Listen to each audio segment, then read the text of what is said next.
The Maple River Mall buzzed with after-school energy. Kids in uniforms and backpacks crowded around food kiosks, stuffing fries into their mouths and gulping down sugary drinks. Somewhere in the distance, pop music floated over the chatter. Tucked into a quiet corner of the food court, Amira Thornfield, 14, sat alone with her notebook open and earbuds in. Her chocolate-brown eyes scanned a diagram of a coral reef. Her half-eaten slice of pepperoni pizza sat cold on the tray beside her. She tapped her pencil on the edge of the table, mouthing words under her breath as she reviewed science notes. For a quiz, Amira wasn't loitering. She wasn't causing a disturbance. She was simply waiting for her mother, who had promised to pick her up after work. Just 30 minutes. That's all. But not far from her, someone watched with narrowed eyes. Royce Halter, head of mall security, stood with his arms folded near the pretzel stand. In his mid-50s, with a buzz cut and a gut that pressed against his utility belt, Royce took pride in keeping the peace. He'd worked at Maple River for nearly 12 years and thought he knew trouble when he saw it. And right now, his gaze was locked on a young black girl sitting by herself. She's been there a while, he thought. No friends. Just sitting, watching, waiting. What's she doing with that big backpack? Studying? Or pretending? He reached for his walkie-talkie and pressed the side button. Unit 1 to base, he murmured. Got a solo miner near the food court. Might be lingering with no purpose. Going to approach. A static-filled reply buzzed back. Copy that, Unit 1. Royce moved toward her with slow, deliberate steps. He adjusted his belt, squared his shoulders, and adopted the same posture he always used when confronting a potential issue. Amira noticed him when his shadow slid across her table. She looked up, removing one earbud. Hi, she said cautiously. Royce didn't smile. You've been sitting here a while. Amira glanced at the clock on her phone. Maybe 20 minutes? I'm just waiting for my mom.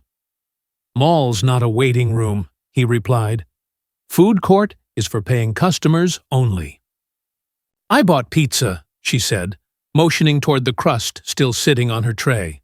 From that place right there. Royce squinted at the tray, unimpressed.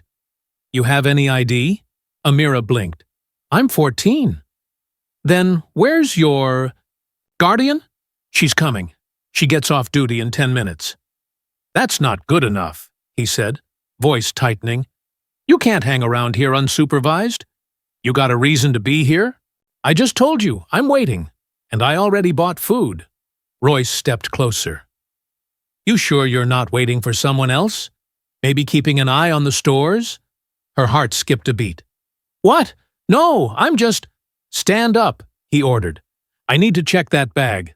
No, Amira said, her voice trembling. You don't have the right… I have the right to secure this space, he interrupted. If you've got nothing to hide, you won't mind. Her hand moved toward her phone. She didn't panic. She didn't run. She simply sent a single word to the last number dialed. Help. Amira's fingers trembled as she slid her phone into her backpack. Her heart thudded loudly, but her expression remained calm.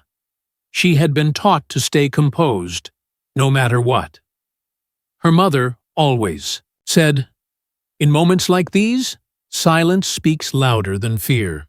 Royce Halter didn't care about her composure. He reached down and grabbed the strap of her backpack. Let's go, he muttered. We'll sort this out in the security office. I didn't do anything wrong, she whispered. You're not under arrest, Royce replied, though his grip on the bag told another story. We're just going to talk. A few heads turned as he escorted her away from the food court. Shoppers paused, watching the scene unfold. Some held phones but didn't record. Others looked away, unwilling to challenge authority or question what they didn't understand. Amira kept her eyes forward, clutching her jacket tightly in her fists. Her cheeks flushed, not with guilt, but with humiliation. She felt dozens of eyes staring through her as if she was a problem instead of a person. The security office was a narrow, windowless room tucked behind a utility hallway near the employee lounge. Harsh fluorescent lights buzzed overhead. Inside, a second officer, a young man with sharp features and nervous eyes, sat behind a desk scrolling on his tablet. Royce nodded at him. "Eli, keep an eye out. I'm bringing someone in." Eli glanced up, surprised to see a teenage girl. "What's going on?" "Possible loiterer. Might be trying to case the food court," Royce said with confidence, though even Eli seemed unsure. Royce gestured toward the plastic chair across from his desk. "Sit down." Amira lowered herself into the seat, her voice firm despite the nerves tightening her chest. "My mom's coming. She's a police officer." Royce raised an eyebrow. "Right. Everyone's mom's a cop when they get caught." "I wasn't caught," she snapped. "I was studying." "Then you've got nothing to worry about," Royce said, flipping open a worn notebook and pretending to write something. Seconds dragged into minutes. Amira looked around the room. The walls were blank except for a cheap wall clock and a faded poster about shoplifting. She inhaled deeply, then exhaled through her nose, just like her mother had taught her when facing tense moments. Across town, Detective Selene Thornfield was already weaving through traffic, her jaw clenched and eyes locked on the GPS screen, when her daughter texted her that one-word message, "Help." Every motherly instinct and professional reflex fired at once. She didn't bother calling the mall. She didn't text back. She just drove, her badge tucked in her blazer, gun holstered, at her waist, and a storm brewing behind her eyes. Back in the mall's security office, Royce leaned forward. "So, Amira," he said slowly, as if trying to intimidate her, "what were you really doing over there?" Amira looked directly at him. "Waiting. Like I told you, I go to Franklin Prep. I have a science quiz tomorrow. I was studying while I waited for my mom." "That's what you say," Royce muttered, scribbling in his notebook. "But I don't know you. You don't exactly blend in around here." Eli shifted uncomfortably in his seat. "Maybe we should just wait until her parent shows up." Royce ignored him. "You've got a big bag. Want to tell me what's inside?" "My books, notebook, snacks, charger," Amira listed calmly. He stood up. "Let me take a look." "No," she said quickly. "You don't have permission," Royce smirked. "You think that matters here?" Just then, the door slammed open so hard it rattled on its hinges. Detective Selene Thornfield stood in the doorway, eyes blazing, her badge held high in one hand. "Step away from my daughter," she said, voice steady but laced with controlled fury. Royce turned, startled. His bravado melted the second he saw the gold shield gleaming in her hand. "I'm Detective Thornfield, Brookside Homicide Division," she said. "You're detaining a minor without cause, without consent, and without notifying her guardian." Eli stood up fast, backing away. Royce opened his mouth to explain, but Selene raised her hand. "Don't talk. Just listen." She walked over to Amira and placed a reassuring hand on her shoulder. Amira exhaled deeply for the first time since leaving the food court. Selene turned back to the officers. "Tell me, did she look dangerous? Was she armed with anything more than a textbook? Or was the real danger that she didn't look like she belonged in your comfortable mall?" Royce swallowed. He had no answer.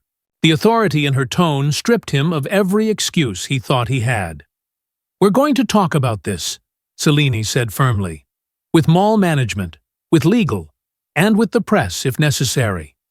She turned to her daughter. "You okay?" "Amira," nodded slowly. Now I am. Celine gave her a soft smile, then glared back at Royce. This is far from over. Detective Celine Thornfield didn't raise her voice. She didn't need to. Her presence alone filled the cramped security room like a thunderstorm brewing just before the first strike. Royce Halter's confidence crumbled under her steady gaze. His hand, still resting on the edge of the desk, trembled slightly. Eli, the younger security guard, stood awkwardly in the corner, unsure whether to stay or run. Celine turned to her daughter. "Grab your things, sweetheart." Amira quietly lifted her backpack from the chair and zipped it shut. Her composure, though fragile moments ago, had returned like armor sliding into place. Royce finally found his voice. "Look, we were just following protocol. There's been a lot of incidents lately. We have to be cautious." Celine narrowed her eyes. "Is that what you call this? Caution?" She pointed toward Amira. "You dragged a minor into a windowless room. You attempted to search her belongings without consent. You never called her parent. That's not caution, Mr. Halter. That's profiling." He stiffened. She looked suspicious. Sitting there alone, not doing much. "We've had thefts in that section of the mall." "Suspicious," Celine echoed. "Do you mean studying? Or existing while being black in a place you didn't expect her to be?" Eli interjected, nervously. "Detective, I didn't know her mom was—" Celine turned sharply. "Her mother's profession shouldn't matter. Her rights shouldn't depend on who she's related to. She deserved dignity the moment she walked in." A heavy silence followed. Celine took out her phone, unlocked it, and opened the camera. "I'm recording this conversation now. You're both being documented for detaining my daughter under false suspicion." Royce's face went pale. "Wait, we don't allow video in this room." She smiled coldly. "Then you're welcome to call mall management. Because we're heading there right now." Without another word, Celine motioned for Amira to follow. The girl walked tall, chin lifted, not flinching as they passed through the hallway. Every step she took was a quiet act of defiance. She wasn't afraid anymore. She was angry. They exited into the main mall corridor. The atmosphere had shifted. Word had spread. People glanced at them as they passed, whispers traveling fast, eyes wide with curiosity and unease. At the administrative office on the second floor, the mall manager stood waiting with a nervous smile that didn't reach his eyes. His name tag read, "Garrison Tate, General Manager." "Detective Thornfield," he greeted, trying to extend a hand. Celine didn't shake it. "You have a problem, Mr. Tate." He cleared his throat. "I've been told about the situation. We take these things very seriously." "You'd better," she said coolly. "Your staff targeted a minor. They didn't ask for ID. They didn't verify her purchase. They made no attempt to de-escalate. Instead, they assumed guilt based on appearance." Tate gestured toward the DD seating area near his office. "Please, let's sit and talk." "I'll stand," Celine interrupted. "My daughter was humiliated in your food court, then treated like a criminal. She's 14. She should have been safe." Tate looked at Amira, who sat quietly beside the door, arms folded tightly. "Miss Thornfield, I'm so sorry." "You should be speaking to her, not just me," Celine said sharply. Tate looked rattled. "Amira, I want to apologize. No guest should be made to feel unwelcome in this space. We will be reviewing our training procedures." Celine tilted her head. "Reviewing is not enough. I want written acknowledgement of what happened. Want that security officer removed pending investigation. And I want your personal commitment that policies here will change." Tate nodded quickly. Absolutely. I'll draft a formal statement by the end of the day. And I want a copy, she added. This won't be swept under a rug. He tried again to soften his tone. Detective, I can assure you, this was never about race. Celine's laugh was short and cold. That's always the line, isn't it? Until someone records it. Until the world sees it. Outside the office, Royce paced nervously, aware his fate now lay in the hands of the woman he'd just disrespected, and the system he thought always worked in his favor. Celine looked one last time at the manager. I protect this city. I've risked my life for strangers. And yet today, my daughter couldn't sit in peace without being interrogated. That speaks volumes about how far we still have to go. She walked out without waiting for another word. Amira followed close behind, her backpack bouncing against her side. For the first time all afternoon, her eyes weren't filled with worry. They were fierce. They passed the food court again. The prid table she had been sitting at was now empty, her tray gone. But she didn't look back, because she didn't need to. The drive home was heavy with silence. Selena's hands gripped the steering wheel tighter than usual. Her eyes stayed locked on the road, but her mind replayed every second of what had happened. The tension in that mall security office, the disbelief in her daughter's eyes, and the subtle arrogance in Royce's voice when he thought no one would challenge him.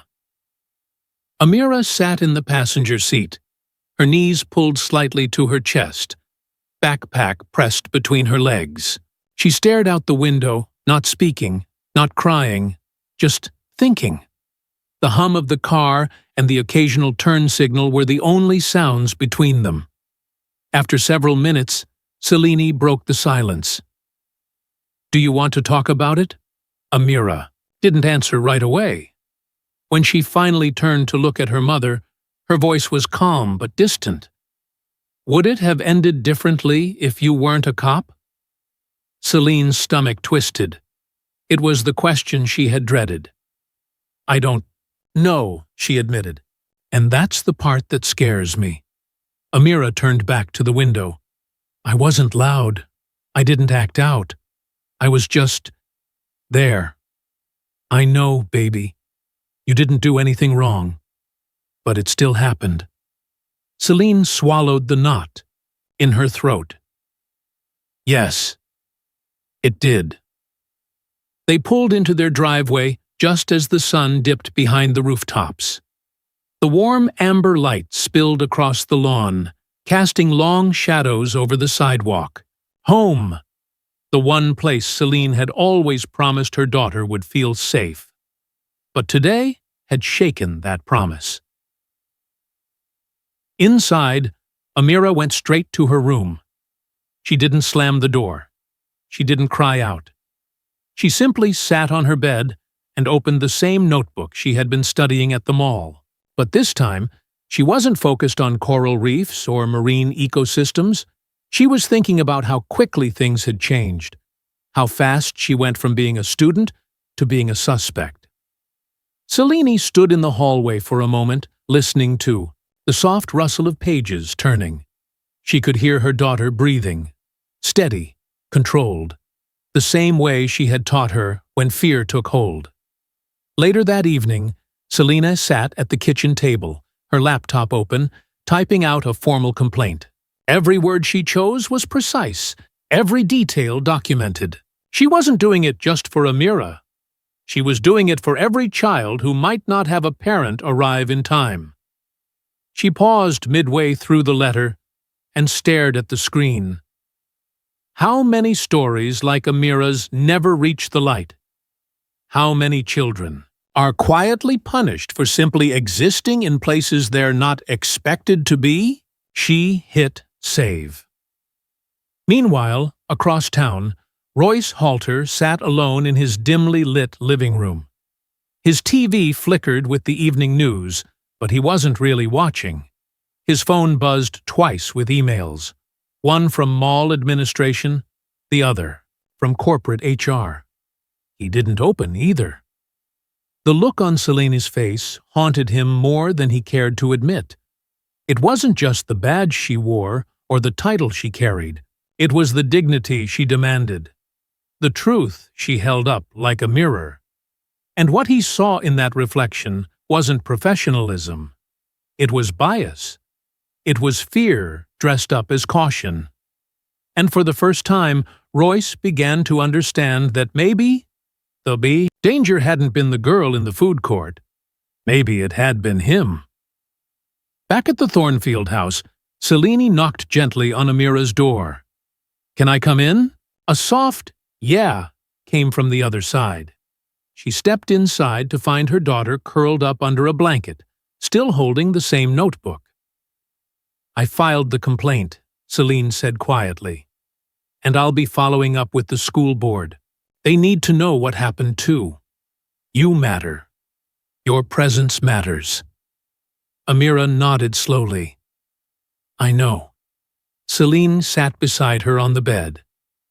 "You sure you're okay?" "No," Amira whispered. "But I will be." There was a pause. "Do you still want to be a marine biologist?" Selene asked. Amira smiled faintly.